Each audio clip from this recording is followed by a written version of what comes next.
Hello दोस्तों, welcome my YouTube channel GK Ankit study में। तो चलिए आज हम भूगोल से संबंधित टॉप 40 क्वेश्चन करने वाले हैं। तो बने रहिए हमारे साथ और वीडियो पसंद आए तो चैनल को सब्सक्राइब जरूर करिएगा।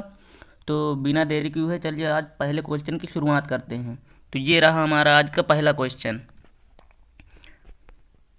विश्व के कुल क्षेत्रफल का कितना प्रतिशत क्षेत्रफल भारत में स्थित है? तो बताइएगा दोस्तों कितना प्रतिशत क्षेत्रफल भारत में स्थित है। तो इसका राइट आंसर बी होगा 2.42%। चलिए अगला क्वेश्चन देखते हैं। भारत में जनगणना की अवधि है, तो बताइएगा दोस्तों भारत में जनगणना की अवधि कितने वर्ष है? तो भारत में जनगणना की अवधि प्रत्येक 10 वर्ष है। चलिए अगला क्वेश्चन देखते हैं। भारत की कुल जनसंख्या कितनी है? तो बताइएगा दोस्तों भारत की कुल जनसंख्या कितनी है?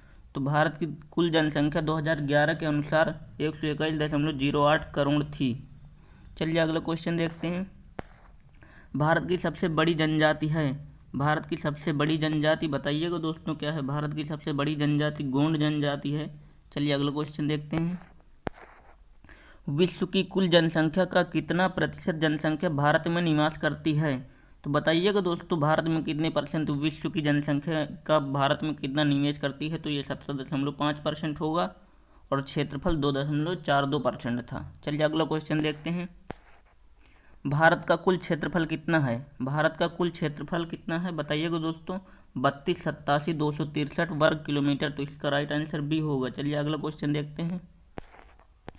भारत के दक्षिणतम छोर को क्या कहा जाता है? भारत के दक्षिणतम छोर को कहा जाता है इंदिरा पॉइंट।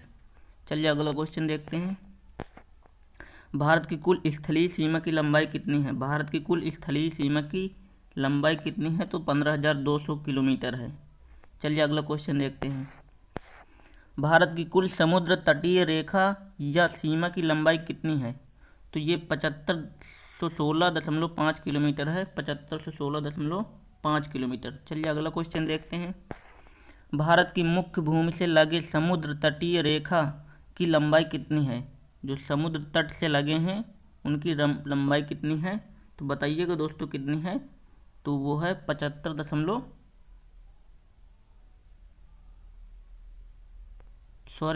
तटीय सीमा की लंबाई है 6100 मीटर। चलिए अगला क्वेश्चन देखते हैं। भारत का मानक समय 82.5 डिग्री पूर्वी देशांतर किसके मध्य से होकर गुजरता है? तो ये इलाहाबाद के मिर्जापुर से होकर गुजरता है। चलिए अगला क्वेश्चन देखते हैं। सूर्य की ऊर्जा का मुख्य स्रोत है, सूर्य की ऊर्जा का मुख्य स्रोत क्या है? तो ये नाभिकीय संलयन है। चलिए अगला क्वेश्चन देखते हैं। भारत में राज्यों की संख्या कितनी है? तो भारत में राज्यों की संख्या 28 है और 8 केंद्र शासित प्रदेश हैं यानी यूनियन टेरिटरी। चलिए अगला क्वेश्चन देखते हैं। सूर्य का मुख्य संघटक क्या है? यानी सूर्य किन किन तत्वों से मिलकर बना है? तो सूर्य हाइड्रोजन और हीलियम से मिलकर बना है। तो इसका राइट आंसर ए होगा। चलिए अगला क्वेश्चन देखते हैं। भारत की जल क्षेत्र सीमा कहाँ तक फैली है? भारत की जल क्षेत्र सीमा कहाँ तक फैली है? तो ये समुद्री मील तक फैली है, 12 समुद्री मील तक। चलिए अगला क्वेश्चन देखते हैं। भारत में कर्क रेखा भारत के कितने राज्यों से होकर गुजरती है? भारत में कर्क रेखा कितने राज्यों से होकर गुजरती है? तो 8 राज्यों से होकर गुजरती है।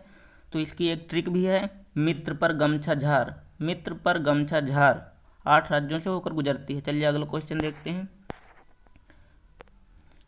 82.5 डिग्री पूर्वी देशांतर रेखा भारत के कितने राज्यों से होकर गुजरती है? 82.5 डिग्री पूर्वी देशांतर ये 5 राज्यों से होकर गुजरती है।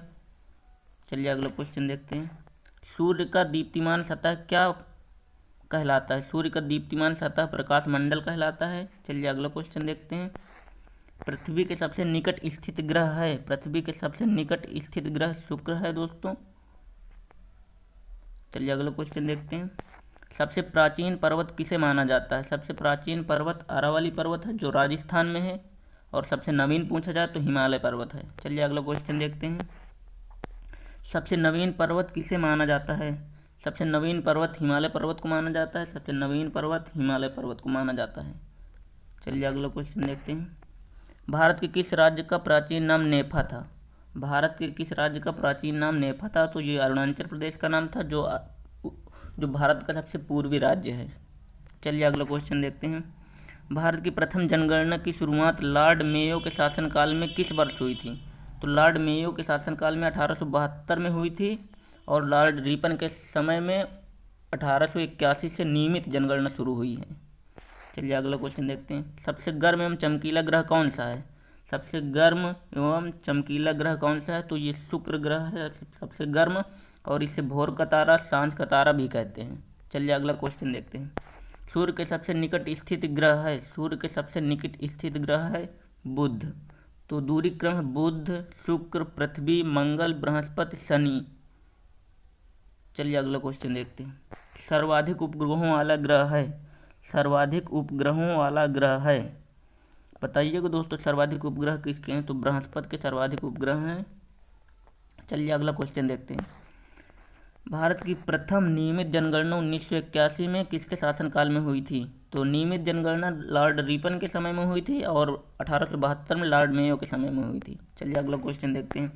क्षुद्र ग्रह किन दो ग्रहों के बीच में स्थित हैं? क्षुद्र ग्रह किन दो ग्रहों के बीच में स्थित हैं? तो इसका राइट आंसर होगा बृहस्पति और मंगल के बीच में क्षुद्र ग्रह स्थित हैं। सी ऑफ ट्रंक्विलिटी कहाँ पर स्थित है? सी ऑफ ट्रंक्विलिटी कहाँ पर स्थित है? तो ये चंद्रमा पर स्थित है। चलिए अगला क्वेश्चन देखते हैं।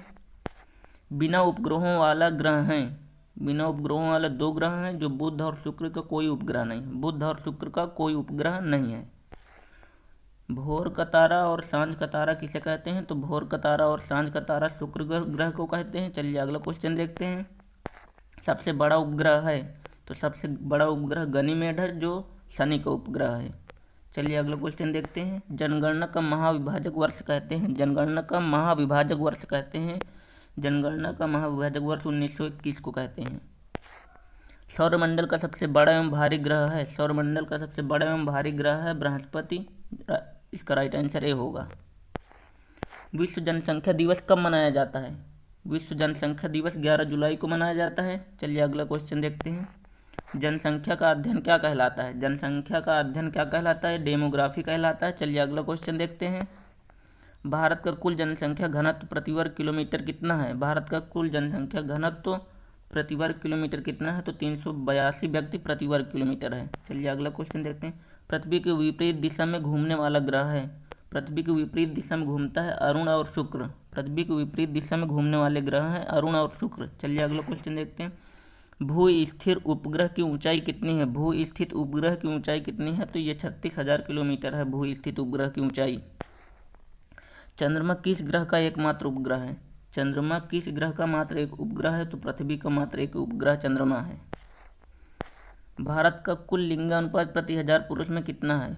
भारत में कुल लिंगानुपात प्रति 1000 पुरुष में कितना है? तो इसमें 943 महिलाएं प्रति 1000 पुरुष में हैं। चलिए अगला क्वेश्चन देखते हैं। एक समुद्री मील बराबर होता है, एक समुद्री मील बराबर कितना होता है? तो इसका राइट आंसर दोस्तों 1.852 किलोमीटर होता है। तो दोस्तों यहीं पर टॉप 42 क्वेश्चन समाप्त होते हैं। अगर वीडियो अच्छा लगा हो तो चैनल को सब्सक्राइब जरूर करिएगा और अपने दोस्तों में शेयर करिएगा। तो थैंक यू दोस्तों वॉच करने के लिए।